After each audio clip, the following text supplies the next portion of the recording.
গত বছরের 19 অক্টোবর নিজের ফেসবুক পেজে একটি বিস্ফোরক স্ট্যাটাস দেন বাংলাদেশের অন্তর্বর্তী সরকারের কিংস পার্টি বলে পরিচিত জাতীয় নাগরিক পার্টি এনসিপির আহ্বায়ক নাহিদ ইসলাম। নাহিদের ওই স্ট্যাটাসটি বেশ আলোচনার জন্ম দিয়েছিল। সেই স্ট্যাটাসে পিআর নিয়ে জামাত ইসলামের আন্দোলনকে একটি পরিকল্পিত রাজনৈতিক প্রতারণা বলে মন্তব্য করেছিলেন নাহিদ ইসলাম। ওই স্ট্যাটাসের 2.5 মাসের মধ্যেই নির্বাচনে লড়ার জন্য নাহিদের ভাষায় একসময় যারা ছিলেন প্রতারক তাদের সাথেই জোট করে এনসিপি। 1 বছর আগে যাদের উদ্দেশ্যে বলেছিলেন জনগণ জামাতের উপর আস্থা রাখবে না, বছর ঘুরতে না ঘুরতেই সেই জামাতই এখন নাহিদের বড় ভরসা নির্বাচনে জেতার জন্য। জামাতের হাত ধরে নির্বাচনী বৈতরণী পার হতে চাওয়া নাহিদ ইসলাম এবার সরাসরি সেনাবাহিনী ও সেনাবাহিনীর সুপিরিয়র কমান্ডকে থ্রেট দিল। 8 ফেব্রুয়ারি বাংলাদেশ টেলিভিশনে সম্প্রচার হওয়া নির্বাচনী বক্তব্যে নাহিদ ইসলাম যেন অন্তর্বর্তী সরকারের মুখপাত্র হিসেবে বক্তব্য দিলেন। তুলে ধরলেন কাদের অসহযোগিতার জন্য অন্তর্বর্তী সরকার ব্যর্থ হয়েছে। জনাব নাহিদের দুঃখ, 2024 সালের 5ই আগস্ট জুডিশিয়ারি, সিভিল সার্ভিস ও পুলিশ বিভাগের শীর্ষ নেতৃত্ব ভেঙে পড়লেও ডিফেন্স সার্ভিস মানে প্রতিরক্ষা বাহিনী এখনো অটুট রয়েছে। নাহিদের অভিযোগ, বিভিন্ন বাহিনীর ভেতরে গুম, খুন, নির্যাতন, দুর্নীতি ও লুটপাটের সঙ্গে জড়িত লুকিয়ে থাকা অপরাধীদের জন্য ম্যাজিস্ট্রেসি ক্ষমতা দিয়ে অপারেশন ডেভিল হ্যান্ড শুরু করেও অপরাধীদের শনাক্ত করা, অস্ত্র উদ্ধার, গ্রেপ্তারের মতো কোনো উল্লেখযোগ্য সাফল্য পায়নি অন্তর্বর্তী সরকার। তিনি খুব পরিষ্কারভাবে বলেছেন, নিরাপত্তা বাহিনীর ভেতরে লুকিয়ে থাকা ফ্যাসিবাদের দোসররা তথ্য আলামত নষ্ট করে গুম কমিশনের তদন্ত ও বিচার প্রক্রিয়াকে বাধাগ্রস্ত করার চেষ্টা করছে। অন্তর্বর্তী সরকারের সঙ্গে বিভিন্ন ক্ষেত্রে এরা অসহযোগিতা করেই চলেছে। প্রশ্ন হলো, নির্বাচনের 3 দিন আগে হঠাৎ করে সেনাবাহিনীর ঊর্ধ্বতন কর্মকর্তাদের বিরুদ্ধে নাহিদ কেন এমন বিস্ফোরক মন্তব্য করলেন? এটিকে ভিন্ন কিছু ইঙ্গিত দেয়, নাকি আগের জামাত ইসলামের বিরুদ্ধে করা মন্তব্যের মতোই বাইরে এক ভিতরে আরেক কাহিনীকে তুলে ধরার ইঙ্গিত? বিস্তারিত জানতে চলুন যাওয়া যাক বিশ্লেষণে।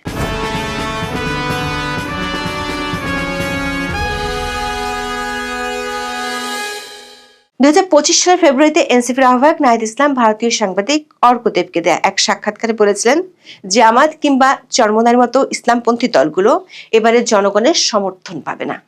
এরপর 31শে জুলাই নিজের ভেরিফাইড ফেসবুক অ্যাকাউন্টে নাহিদ ইসলাম ডাকসু ভিপি ও শিবির নেতা সাদিক কায়েমের কড়া সমালোচনা করে পোস্ট দেন।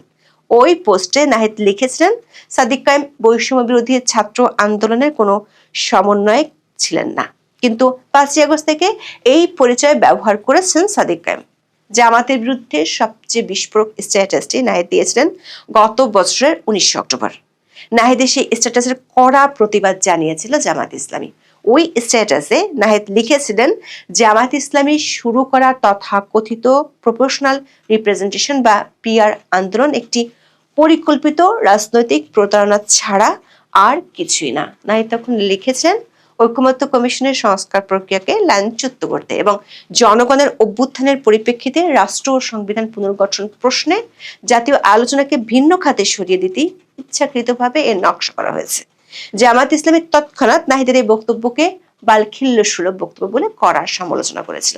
কিন্তু সেই বালকদের নিয়ে 2.5 মাসের মধ্যে জোট করে জামাত।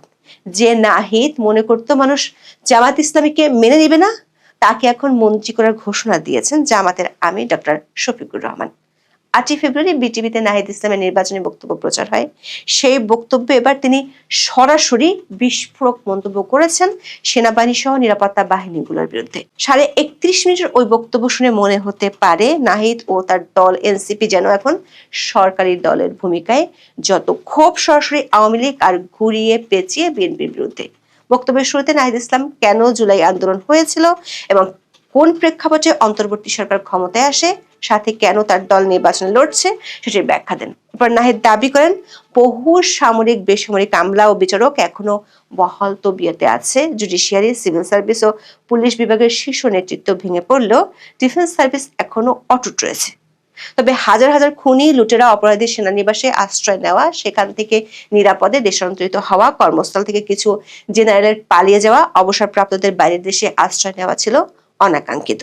নাহিদ দাবি করেন, শেখ হাসিনাকে উৎখাতের পর এই সকল অপরাধীকে গ্রেফতার ও আইন শৃঙ্খলা পরিস্থিতি নিয়ন্ত্রণের জন্য ম্যাজিস্ট্রেটের ক্ষমতা দিয়ে সারা দেশের সশস্ত্র বাহিনীকে নামানো হয়েছিল। অপারেশন ডেভিল হ্যান্ড শুরু হলেও অপরাধীদের শনাক্ত করা, অস্ত্র উদ্ধার এবং গ্রেপ্তারের মতো কোনো উল্লেখযোগ্য কাজ হয়নি। লক্ষণীয় বিষয় হলো সরকারের কিংস পার্টির নেতা সরকারের ব্যর্থতা কিংবা সরকারের মিত্রদের মব সন্ত্রাসের বদলে সেনাবাহিনীকেই দায়ী করছে। সেনাবাহিনীর বিরুদ্ধে আরো একটি গুরুতর অভিযোগ করেছেন নাহিদ ইসলাম, সেটি হলো গুম বিষয়ক কমিশন 1850-টির বেশি অভিযোগ নিয়ে কাজ করছে।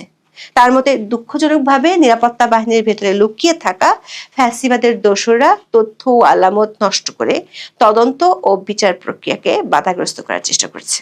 অন্তর্বর্তী সরকারের সঙ্গে বিভিন্ন ক্ষেত্রে এরা অসহযোগিতা করছে বলে দাবি করেন এনসিপির নেতা। এই কারণে নাহিদ বলেন, বিভিন্ন বাহিনীর ভেতরে গুম, খুন, নির্যাতন, দুর্নীতি ও লুটপাটের সঙ্গে জড়িত লুকিয়ে থাকা সকল অপরাধীকে শনাক্ত করা হবে। তদন্ত বিচার প্রক্রিয়া সম্পন্ন করে প্রকৃত দায়ীদের বিচারের আওতায় এনে শাস্তির বিধান করা হবে। নাহিদ ইসলাম তার বক্তব্যে সেনাবাহিনী নিয়ে আরো বলেছেন, শেখ হাসিনা তার শাসনামলে সশস্ত্র বাহিনীকে রাষ্ট্রের বহিঃশত্রুর বিরুদ্ধে ব্যবহার না করে দলীয় স্বার্থে নিজ দেশের সাধারণ মানুষের বিরুদ্ধে ব্যবহার করেছে। এর ফলে বাংলাদেশের সশস্ত্র বাহিনী কার্যত দুর্বল ও অকার্যকর হয়ে পড়ে। প্রশ্ন হলো, নাহিদ সেনাবাহিনীর যে নেতৃত্বকে ইঙ্গিত করেছেন সেই শীর্ষ নেতৃত্বের অনেকটাই এখনো আগের মতোই রয়ে গেছে। তাহলে কি নাহিদ সেনাবাহিনীর সুপিরিয়র কমান্ডকে ইঙ্গিত করলেন?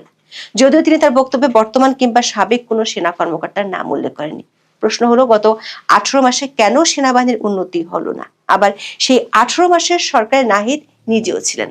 আবার নির্বাচনের একেবারে আগে কেন সেনাবাহিনীর বিরুদ্ধে নাহিদ কামান দাগালেন? বিচার থেকে প্রশাসন সবখানে শীর্ষ নেতৃত্ব ভেঙে পড়লেও শুধু প্রতিরক্ষা বাহিনীর নেতৃত্ব অটুট থাকায় নাহিদের দুঃখ বিলাসী বা কেন?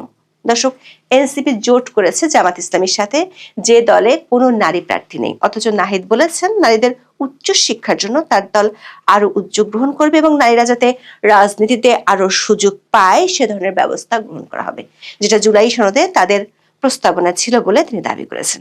নারীদের দাবি অন্য রাজনৈতিক দলগুলোর সহযোগিতা না থাকার কারণে তারা সেটা এবার বাস্তবায়ন করতে পারেনি।